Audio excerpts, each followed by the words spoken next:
Dan Bongino dismantled Maxine Waters with a solitary inquiry, leaving her effectively finished. The atmosphere within the House Judiciary Committee chamber felt dense, saturated with the aroma of floor polish and the electric hum of numerous high-definition broadcast setups. Outdoors, the March precipitation coated the D.C. avenues in a drab, slick film. Yet indoors, the thermal energy was escalating. Maxine Waters straightened the collar of her scarlet blazer, a hue so vivid it appeared to oscillate against the dark wood of the podium. She was 75 years of age, a veteran of these chambers with 3 decades of experience, and she possessed an instinctual awareness of the camera angles. She anticipated the heft of the mallet in Chairman Jim Jordan's grip prior to him even swinging it. Snap! Snap! Snap! The noise was piercing, reverberating off the lofted ceilings and the solemn paintings of deceased legislators. "This session of the House Judiciary Committee is officially convened," Jordan declared, his tone pragmatic and abbreviated. He had performed this ritual countless times, yet there was a distinct vibration in the venue this afternoon, a stalking silence. Positioned solitarily at the testimony desk was Dan Bongino, who bore no resemblance to the standard Washington administrator. There were no expensive attorneys flanking him, nor were there public relations managers leaning close to murmur rehearsed evasions. He remained seated with his posture rectified, a dense manila dossier situated on the surface like an armament. He modulated the microphone with a palm that had spent years clutched around a duty firearm. When he vocalized, the Queen's intonation was a serrated edge, unrefined and without regret. "I appreciate it, Mr. Chairman," Bongino stated, glad to respond to whatever inquiries the panel possesses. Waters did not pause for the official acknowledgement, nor did she wait for Jordan to conclude his introductory comments. She inclined towards her audio device, the motion so forceful it triggered a fleeting chirp of interference that caused the aides in the initial row to flinch. "Mr. Chairman," Waters projected, her vocals extending to the rear of the viewing area, "I intend to recover my duration before I even commence. I recognize this testifier, I understand his background, and I realize he will attempt to filibuster like every other appointee of Trump who has occupied that seat and deceived the American populace." A ripple of minor disorder tumbled through the chamber. On the Democratic wing, several representatives provided a theatrical laugh, while on the Republican flank, there were distinct sighs of disapproval. Waters remained indifferent, as she was manipulating the audience, her gaze piercing behind her spectacles, hungry and locked. "The representative from California is acknowledged for 5 minutes," Jordan uttered, his speech tinged with a fatigue implying he had memorized the screenplay. "Thank you," Waters barked, placing her eyewear on with a dramatic wave, peering down at her papers as though she were reviewing a death sentence. "Deputy Director Bongino, let us be extremely precise regarding your identity. You are a previous radio presenter, a contributor to Fox News, and a sycophant for Trump. You have dedicated years to assaulting progressive participants of this institution. You have criticized the Black Lives Matter crusade, and now, remarkably, you occupy a station of command at the FBI." She leaned inward, her digit aiming like a javelin, asking if the bureau under his supervision has probed Black Lives Matter activists in California. Yes or no? Bongino did not recoil, for he had stood guard for commanders-in-chief. He had inhaled the atmosphere of the globe's most perilous spaces, making a congressional inquiry merely a variant type of static. "Congresswoman," Bongino commenced, his tone unwavering, "we scrutinize federal offenses. We do not scrutinize ideologies. If a person commits a violation, regardless of their belief system, they are subject to inquiry." "Affirmative or negative?" Waters' voice leaped a register, a keen, penetrating noise that sliced through the quiet drone of the climate control. "It is a fundamental query, Deputy Director. Do you possess a straightforward response, or are you too occupied shielding your political overlords?" I will provide you with a plain reply, Bongino retorted, inclining forward until the audio equipment captured the gravel in his larynx. Correct? We probed a self-proclaimed BLM coordinator in Oakland. The reason is that he purportedly misappropriated $4.2 million from a philanthropy intended for bereaved households. Should we have permitted him to retain the currency, Congresswoman? Does his advocacy grant him an exemption from incarceration for swindling? Waters fluttered her hand as though batting away an insect. Deflection. That is the Trump strategy. You are a megaphone, Mr. Bongino. How can you profess to be unbiased when you have exhausted years acting as a compensated propagandist for the male who attempted to topple our republic? This was her default method of operation, the Waters assault. Induce the witness to become defensive, make them sentimental, make it regarding Trump, make it regarding race, make it regarding dominance. It had succeeded on banking executives, on cabinet ministers, on the aristocracy of the elite, but Bongino was not adhering to the narrative. You are correct regarding one specific detail, Congresswoman, Bongino stated. The chamber fell mute, the reporters ceased their keying, and even the camera shutters appeared to decelerate their cadence. I was outspoken, I possessed views, and I still maintain them. However, since we are discussing trustworthiness, and since we are discussing who merits holding authority, I possess an inquiry for you. I pose the queries here, Waters bellowed, yet the impetus was transferring. The atmosphere in the space felt chillier, the fragrance of the floor polish substituted by the ozone of the digital screens behind the podium. You have represented the 43rd District of California for 32 years, Bongino uttered, his vocalization descending to a deep, metrical rhythm. That represents a significant duration. Inform me, within those 32 years, what quantity of days annually do you genuinely expend residing in that zone? Not campaign appearances, not photography opportunities, but inhabiting the area, observing what your voters observe. Waters' visage became stiff. She observed the ambush. She noticed the manila binder on Bongino's desk and comprehended it was not a defense dossier, but an accusation. I am not required to respond to you, she seethed. You are not, Bongino concurred, a diminutive, frigid grin gracing his mouth. However, the citizens of America merit the response. Mr. Chairman, I wish to cede the residue of my allocated period to actually resolve the Congresswoman's inquiries regarding my suitability for this occupation.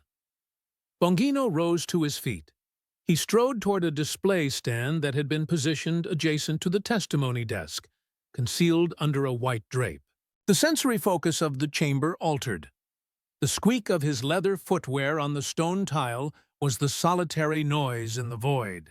You symbolize the 43rd District, Maxine, Bongino articulated, yanking the initial shroud off the stand. Let us observe what that genuinely resembles. A cartography materialized showing South LA, Watts, and Englewood.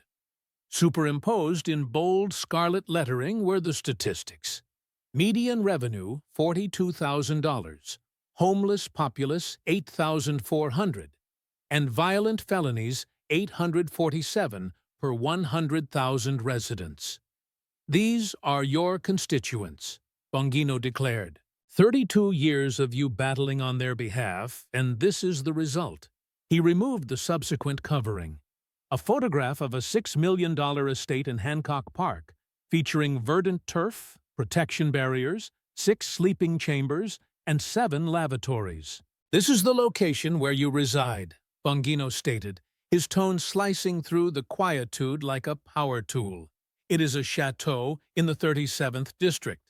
You do not even awaken in the identical postal code as the individuals whose ballots you accumulate.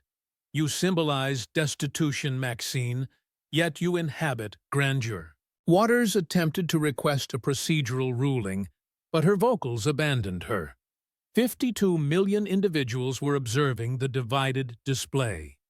The canvas shelters in South LA were on the left, the estate in Hancock Park on the right. The introductory performance was concluded, and the termination had commenced. Bongino did not grant her moments to respire. He did not pause for a counter-argument. He extended his hand into his manila binder and withdrew a dense pile of fastened papers, elevating them so the lenses could capture the formal government insignias. Let us discuss how a civil servant on a state stipend contrives to amass a net value of $6 million, Bongino stated. His voice was deeper currently, a pulsing, grinding pitch that felt like mechanisms rotating. Let us discuss your spouse, Sidney Williams, and a minor establishment titled One United Bank. Waters' countenance turned a tint of pallor that was nearly transparent.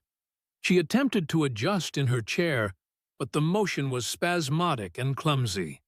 Her chief of staff inclined over the barrier behind her, murmuring frantically, but she swatted at him to remain silent. That issue was resolved, Waters managed to utter, although her tone lacked its customary resonance. The Moral Review Board expended 3 years on that topic. I was exonerated. This is archaic history, Mr. Bongino. You are grasping for phantoms. I am not grasping for phantoms, Maxine. I am examining the accounting book, Bongino retorted. He returned to the easel and rotated to a fresh placard. This one was a chronology, stark and medical. Dates were stamped in thick, dark pigment, occurrences in red. September 2008, Bongino recounted, his digit tracking the line. The fiscal catastrophe is dissolving the globe. Your spouse, Sidney, occupies a seat on the directorate of One United Bank. He possesses $250,000 in their equity. The bank is collapsing, acting as a rock in a cistern. Your household's investment is on the verge of hitting zero. He shifted his digit to the subsequent date, September 9th. Your bureau, Congresswoman, orchestrates an urgent assembly between Treasury Department administrators and One United executives. This was highly irregular. The Treasury was submerged in petitions from the massive financial institutions, the too massive to fail faction. They were not accepting consultations with diminutive minority-owned lenders from Los Angeles, yet they accepted yours. I was assisting a minority-owned enterprise, Waters bellowed, striking her palm upon the desk. The smack of skin against timber reverberated like a pistol discharge. I was rescuing a community pillar. You were rescuing your spouse's asset collection. Bongino snapped back, his Queen's dialect sharpening into a serrated rim, because on September 30th, 3 weeks following the gathering you negotiated, One United obtained $12 million in TARP relief capital. That is taxpayer currency, my currency, their currency. He gestured at the spectators. He flipped the sheet on the display to a sequence of real estate archives. And here is the climactic detail, Bongino continued.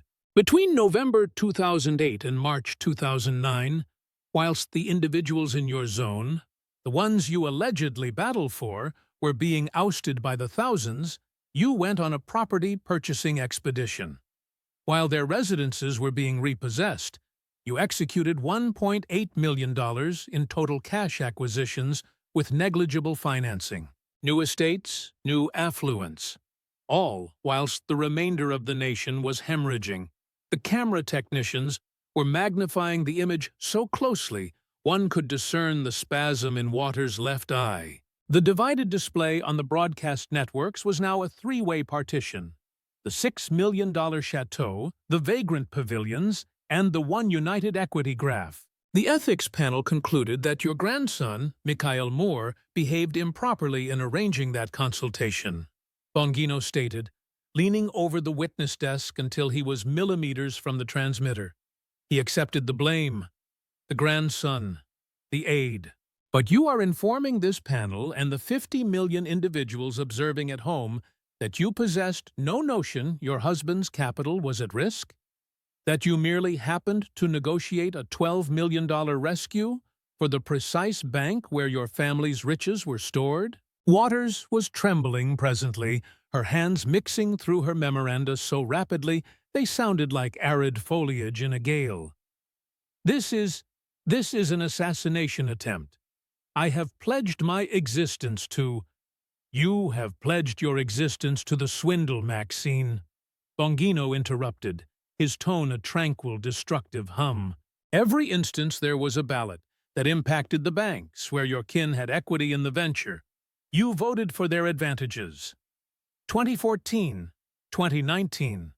The year does not signify. The design is identical. You utilize the impoverished as your buckler and the financial institutions as your cash dispenser. He resumed his seat, taking a sluggish, intentional swallow of liquid. The snap of the bottle lid shutting was the solitary noise in the emptiness of the chamber. You desired to interrogate me regarding my aptitude for this occupation? Bongino inquired, his irises latching onto hers. I am a detective, and currently the proof indicates you are not a delegate. You are a commercial franchise.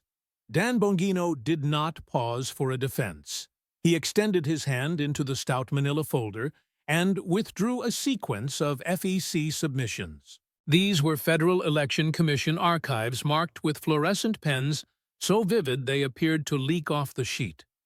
Let us proceed past the banks for a moment, Maxine, Bongino uttered, his voice dipping into a conspiratorial depth that compelled everyone to incline inward. Let us converse regarding the household enterprise. Let us converse regarding Karen Waters. Waters grasped the rim of the podium. Her knuckles were bleached, the dermis pulled taut over the skeletal structure. My female offspring is an expert. She is an advisor. Her employment is profitable. Bongino disrupted. He did not elevate his volume, which rendered the words heavier. Between 2006 and 2024, your election funds, donated by individuals in South LA, people residing in those tents we just witnessed, paid your daughter in excess of $1 million for slate mailer services. $1 million, Maxine, for pamphlets. He rose and strolled back to the display, flipping to a fresh board. This one was not a map. It was a column chart. On the left, a minute bar symbolizing the median earnings of a dweller in CA 43. On the right, a gigantic towering pillar symbolizing the disbursements to the Waters family. Is it against the law to remunerate your daughter from your crusade? Bongino queried, gazing at the Republican flank of the committee, then back to the lenses. Technically negative, not if she is performing the labor, but let us examine the labor. We have inspected the suppliers, Maxine. We have inspected the publication expenses. Your daughter's consulting charge is frequently 30 to 40% of the aggregate project expense. In the commercial sector, that is not a fee. That is a bribe. You are assaulting a black female's household. Waters' voice finally breached the paralysis, but it was piercing, lacking its customary legislative heft. You are attempting to outlaw the triumph of my offspring because you cannot vanquish me at the voting station. I am not attempting to outlaw triumph, Bongino countered. He leaned his mass onto the easel. I am illuminating the poverty pimp operational structure. You journey to D.C. and screech regarding the tribulation. You converse regarding the marginalized, and then you accept the contributions from the exact people you state are suffering, and you utilize them to purchase a chateau in Hancock Park and $1 million existence for your daughter. The sensory stabilizers of the room amplified. A weighty goblet of fluid on the chairman's desk vibrated as a subway transport hummed deep beneath the edifice. The aroma of the chamber was now a blend of scorching studio luminaries and the bitter fragrance of stale Java. My detectives conversed with 5 separate advisors who labor on California slates, Bongino stated, extracting a written record from the binder. They labeled these payments extraordinary. They labeled them unparalleled. They stated nobody in the state of California receives $1 million to supervise leaflets unless their surname is on the ticket. He strode back to the testimony desk and seated himself, his motions sluggish and calculated. He lifted the container of water, took a swallow, and placed it down with a soft clump that appeared to reverberate in the lifeless quiet. "You term it representation, Maxine," Bongino uttered, his eyes latching onto hers with a chilly, predatory concentration. However, 32 years later, the sole individuals in the 43rd District who appear to be accumulating wealth are the ones who share your genetic code. Your daughter is a wealthy person. Your husband is a bank financier. You reside in a palace.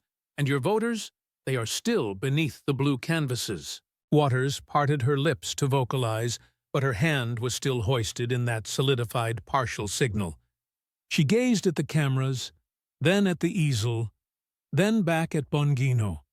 For the initial occasion in 3 decades, the monarch of the opposition had depleted her time. Dan Bongino did not glance at his memoranda. He did not require to. He reclined in his seat, the leather squeaking audibly in the hush, and gazed directly at Maxine Waters.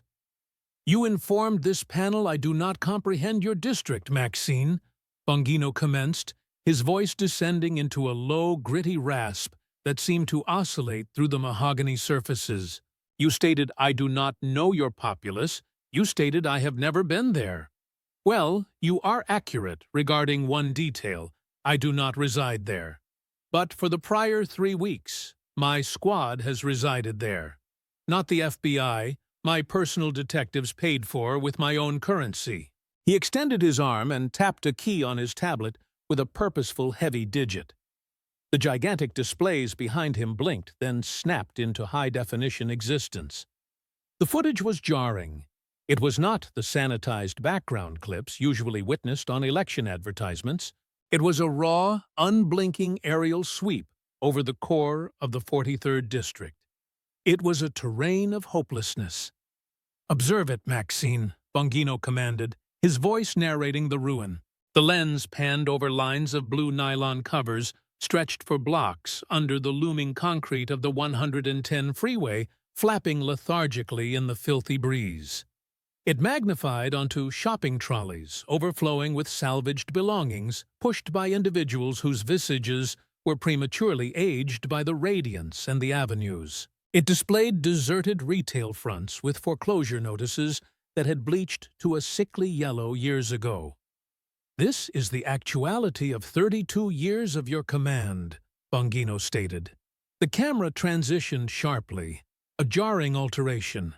Suddenly the screens were replete with lush emerald-manicured shrubbery clipped into flawless geometric forms, palm trees swaying mildly against a pristine azure sky, a security portal gleaming in the California sun guarding a sprawling $6 million estate. "And this is your reality," Bongino stated. "Hancock Park, the 37th District. You do not slumber where they slumber, Maxine. You do not inhale the identical atmosphere. You gather their ballots like feudal tributes, and then withdraw behind a barrier that costs more than the majority of your constituents earn in a 12-month period." "This is a fabrication?" Waters shouted, her voice fracturing. She slammed her palm onto the podium, but the mallet remained undisturbed adjacent to her. "You are utilizing the torment of my populace as a prop for right-wing media. This is destitution obscenity." "I am not utilizing them," Bongino countered, his voice elevating in volume but remaining cold, governed, and metrical. "You are the one doing so. You have utilized them for 3 decades as a stepping stone to a mansion that is not even in their postal zone." The sensory stabilizer of the chamber shifted.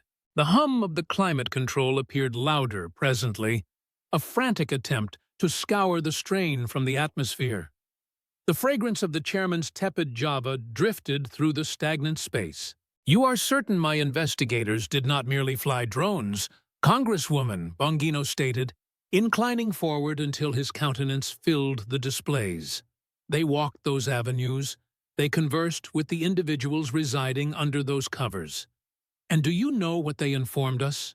They recognize your visage from CNN. They recognize your voice from audio clips. But they do not know you. You are a phantom in your own sector. Because I am in Washington battling for them? Waters yelled, leaning so far over the podium she appeared she might topple. I am the chairwoman of the Financial Services Committee. I am conducting the populace's business. You are battling for the bank your husband holds equity in, Bongino disrupted, severing her with surgical exactitude. You are battling to keep the campaign cash flowing to your daughter's advisory firm. You are battling for the existing state of affairs, Maxine, because the existing state of affairs rendered you affluent while your district transformed into a refugee encampment. He paused, permitting the aerial footage to cycle back to the homeless settlement. It focused on a household, 2 adults and 3 juveniles huddled around a camping burner on a fractured sidewalk, their silhouettes long in the twilight illumination.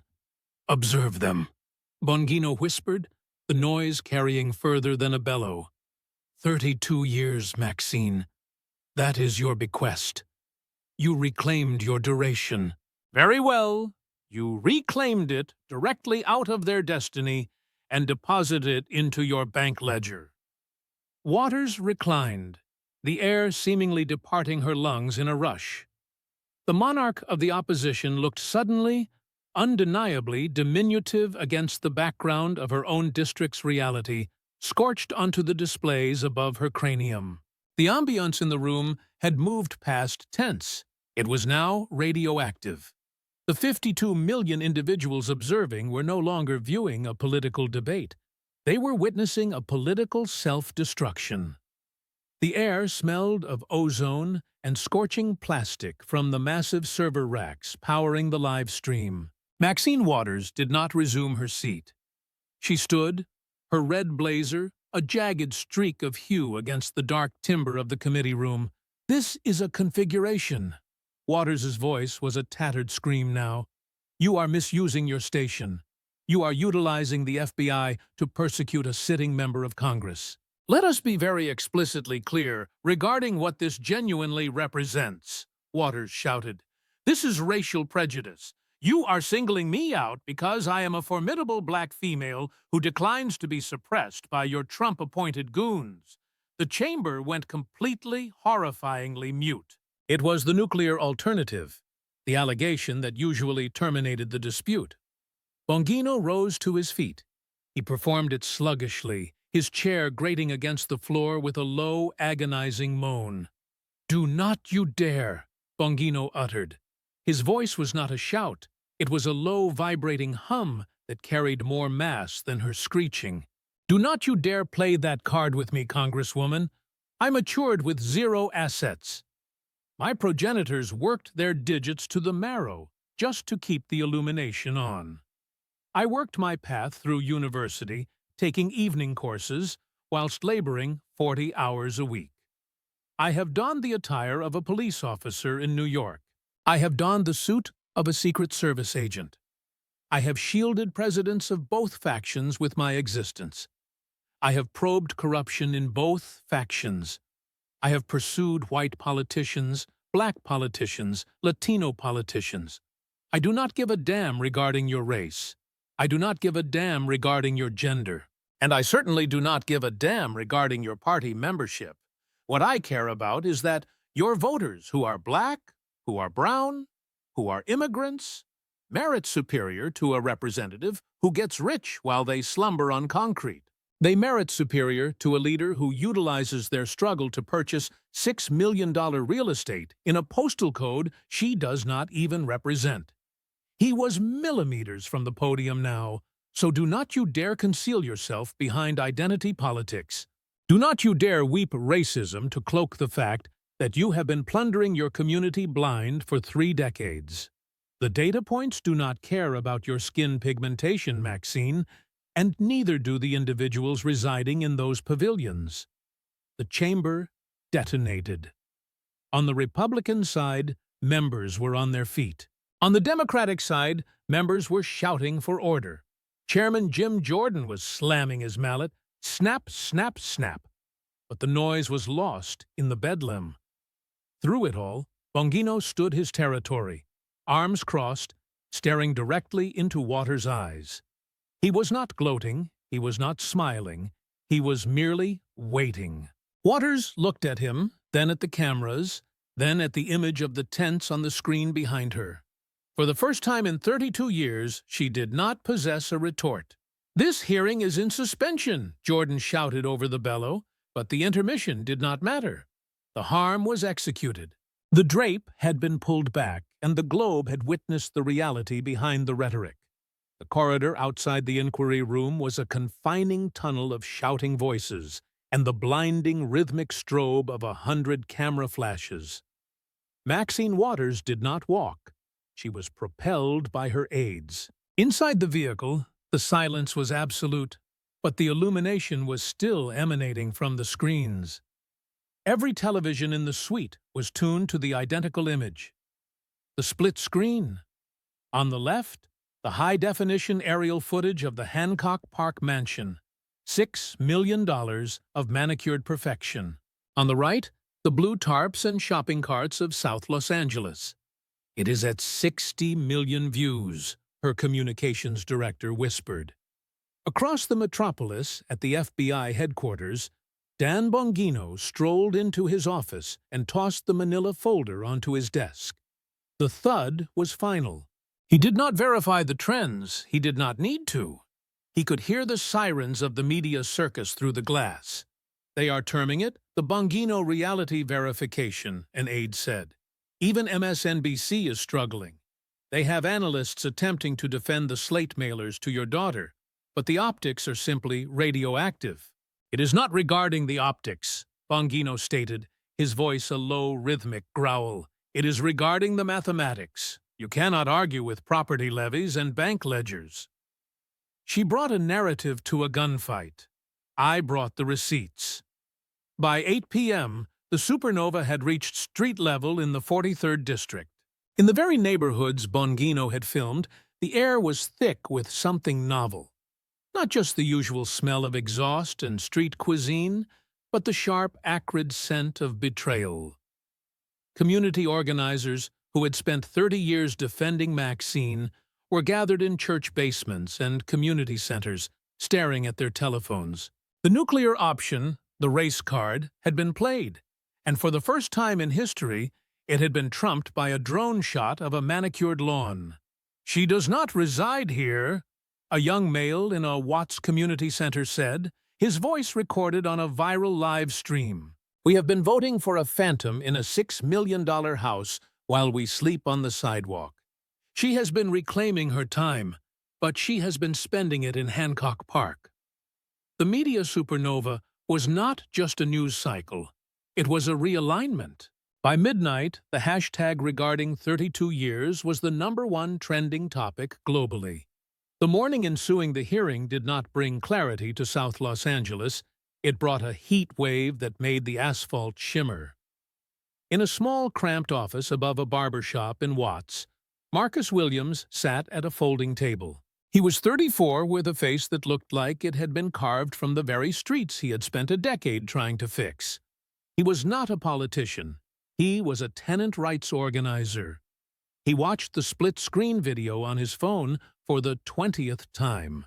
"The slogans do not put roofs over heads," Marcus said, his voice a low, grounded baritone. "And they do not explain how you get a $6 million house on a government salary. The people around here, they are tired of being props for a national brand." He stood up, the old wooden chair groaning under his weight. He walked to the window, feeling the heat radiating off the glass. "People keep asking me when I saw her last. I tell them the truth. I saw her in 2018 at a ribbon cutting for a library that closed 2 years later. She stayed for 10 minutes. The cameras caught her smiling. Then the black SUV whisked her back to the airport. That is not representation. That is a royal visit." By noon, Marcus had filed the paperwork. It was not a polished press conference at a hotel. It was a handheld live stream from the sidewalk in front of an abandoned grocery store. The smell of the street was raw, hot trash, and the sweet, cloying scent of overripe fruit from a nearby vendor. "My name is Marcus Williams," he told the camera. "I am not running because I want a seat in Washington. I am running because the person who has that seat does not live here. She does not shop at this market, which is closed, by the way. She does not see the kids doing homework by flashlight under the overpass. She lives in a mansion in Hancock Park, while we live in the reality she helped create over 32 years. The video did not just go viral, it acted as a lightning rod. The Waters strike had always relied on the idea that attacking her was attacking the community. But Marcus was the community. He spoke the language of the rent strike and the after-school program, not the language of the cable news green room. While Waters' team scrambled to book appearances on MSNBC, Marcus was at the parks. He held town halls on basketball courts where the nets were torn. Maxine Waters sat in her library, a room filled with leather-bound books. He is a nobody, her chief of staff argued. He has raised $80,000. You have $4 million in the bank. We will drown him in advertisements. We will tell the voters he is a Bongino puppet. He is not a puppet, she said, her voice sounding older. He is a mirror, and for 30 years I have made sure there were no mirrors in the 43rd. I gave them a window into the resistance instead. I gave them a hero to watch on TV so they would not look at their own streets. If they start looking at the mirror, the money will not matter. The queen does not survive if the peasants realize she is living in a different kingdom. By the end of the first week, Marcus Williams' campaign had raised $500,000. It was not large checks from bank lobbyists. It was small donations from people who had never given to a politician in their lives. The walls of the Longworth House office building are thick, but they could not block out the sound of a crumbling empire. The House Ethics Committee room was a sterile, windowless vault. Across from her sat the lead investigator, a man named David Arrojo. "Representative Waters," Arrojo began, "we are here to discuss the preliminary inquiry into your financial disclosures. Specifically, we are looking at the nexus between your legislative actions and the private investment portfolio of your husband." He slid a document across the table. It was the 2008 timeline Bongino had teased. Let us focus on the morning of September 9th, 2008. Your office made 3 calls to Treasury officials between 9 a.m. and 11 a.m. By noon, a meeting was set for One United Bank. At 1:15 p.m., you sent an encrypted email to your chief of staff stating the door is open. Tell them to walk through it. I have already explained this, Waters said. I was concerned about minority-owned banks during a national crisis. Coincidence is a difficult defense when it happens 4 times in a decade. Congresswoman, Arrojo countered. He pulled out a second sheet, the 2019 Community Capital Bank records. 3 months before you introduced the small business tax break bill, your husband invested $180,000 in this specific institution. After the bill passed, the stock rose 40%. He sold. You bought a new property in the Coachella Valley, all cash. He leaned forward. The American people see a representative, we see a hedge fund with a congressional seat. The investigation had expanded beyond the banks. They were now looking at the slate mailers, the $1 million funneled to her daughter Karen. We have interviewed 14 former staffers, Arrojo said. They describe an office culture where the line between campaign work and family enrichment vanished. This is a political hit job, she whispered. You are weaponizing the process. The poor are the ones who filed the complaints, Congresswoman, Arrojo said. We received over 4,000 letters from the 43rd District in the last week alone. They are not asking us to silence you. They are asking us where the money went. The hearing adjourned for the day, but the exit was not a triumph. Waters walked out into the private corridor, the silence of the building feeling like a weight. She looked at her reflection in the polished brass of the elevator doors. She looked like a ghost of the woman in the red suit. The sensory anchor of her walk back to her office was the sound of her own heels on the marble. The heat of the June primary in South Los Angeles was a physical entity, a thick, shimmering weight that tasted of salt. The sensory anchor of the morning was the persistent rhythmic thud of the metro rail overhead. On the corner of Crenshaw and Slauson, Marcus Williams stood on a crate. His voice was unamplified, but cutting through the roar of the morning traffic like a hacksaw. He was not wearing a $600 suit.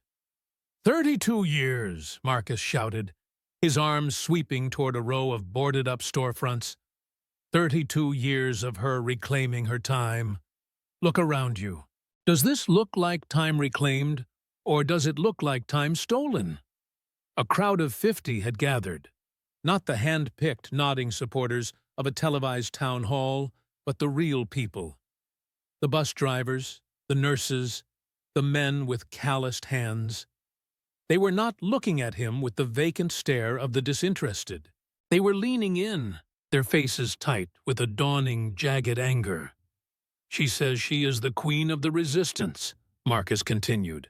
But the only thing she is resisting is moving back into this zip code. She lives behind a security gate in Hancock Park, while our kids play behind chain-link fences. She votes for the banks that foreclose on your houses, while her husband cashes the dividend checks.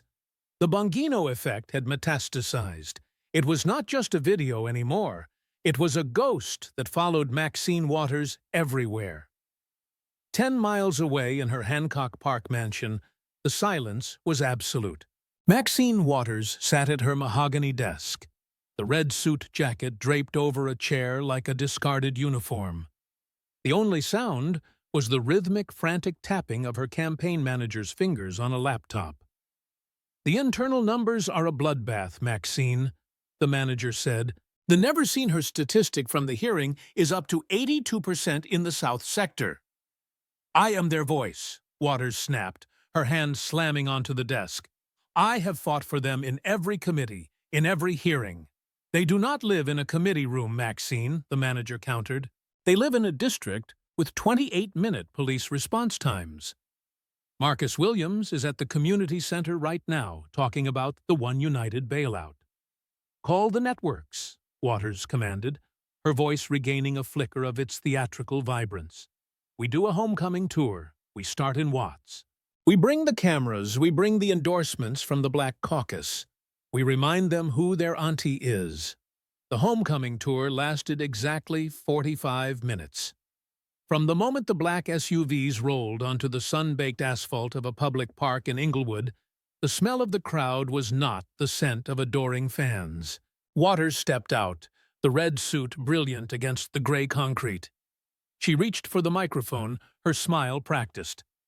I am back, she shouted into the speakers. Back from where? A voice yelled from the back of the crowd. It was a woman in a transit uniform, her arms crossed. Back from Hancock Park. Back from the bank board meetings. Back from the $6 million house. I am fighting for your rights. Waters pivoted, her voice rising to the familiar aggressive pitch. Reclaim this! A young man shouted, holding up his phone. On the screen was the split-screen image. Her mansion and the tents. How much did your daughter get this month, Maxine? Was it more than my mother makes in a year, or just enough for another property in Coachella? You are a Trump puppet. Waters pointed her finger, the old reflex taking over. I voted for you for 20 years, the woman in the uniform shouted back. I am not a puppet. I am a resident, and I have not seen you since the riots in '92. Where have you been, Maxine? I have been in D.C. Exactly. You have been in D.C. getting rich while we stayed poor. The cameras caught it all. Not just the shouting, but the look on Waters' face. The moment she realized the nuclear option had no power here. You could not call a black mother from Watts a racist for asking why her representative lived in a mansion. The shield had shattered. Inside the vehicle, the air was chilled, but Waters was sweating. The polls just dropped another 5 points, her manager whispered. Waters looked out the tinted glass. She saw Marcus Williams on the sidewalk, surrounded by people laughing and shaking hands. He looked through the tinted glass, and for a split second, she thought he saw her. By 8 p.m., the sun had dipped below the Pacific, painting the Los Angeles sky in shades of bruised purple and orange. In the 43rd District, the air smelled of salt and the heavy, lingering heat of the day. Marcus Williams sat in the back of a community center. The room was loud, a chaotic symphony of ringing phones and shouting volunteers. 10 miles away, the Hancock Park mansion was a fortress of shadow. Maxine Waters sat in her library, the television muted. She could see the numbers on the screen. The first tallies from the early mail-in ballots were a jagged line of red and blue. Marcus Williams, 57%. Maxine Waters, 43%. The gap did not close as the night wore on. By 11 p.m., the Associated Press called the race. The 32-year dynasty had ended not with a grand legislative battle, but with a landslide in a primary. Marcus Williams walked onto the small stage in the community center. He was not wearing a suit. He was in the same polo he had worn to the town halls, the fabric dark with sweat. "Tonight," Marcus said, his voice a low, grounded rumble that did not need the screeching feedback of the PA system. "We did not just win an election, we reclaimed our reality." For 32 years we were told that the only way to be heard was through a national brand, a voice on a screen, a champion who lived in a palace while we lived on the pavement. He paused, looking out at the faces. But the split screen does not lie. You cannot fight for the people when you are hiding from them behind a security gate. You cannot represent a community you only visit for the cameras. Today, the 43rd District decided it is tired of being a prop. It is time to be a home again. In Hancock Park, Maxine Waters stood up. She walked to the window and looked at the manicured lawn, the geometric hedges, the luxury car in the drive. The sensory anchor of her exile was the silence. No more microphones, no more reclaiming her time, no more theatrical point of orders. She thought of Dan Bongino standing at that easel. She thought of the drone footage of the tents. She realized then that Bongino had not destroyed her. He had simply held up a mirror, and the 43rd District had finally looked into it. The legacy of the split screen became a case study in political science departments across the country. It was about the death of the identity shield. Years later, the 43rd District looked different. The blue tarps were fewer, and the 14 closed grocery stores had begun to reopen. Marcus Williams was still in the district, still living in the same zip code as the people he represented. Maxine Waters' mansion was eventually sold. In Watts, the news was different. A new community center had opened on the site of an abandoned lot Bongino had once filmed. Above the door, there was no name, no politician's vanity plate, just a simple sign that read, "Our Time."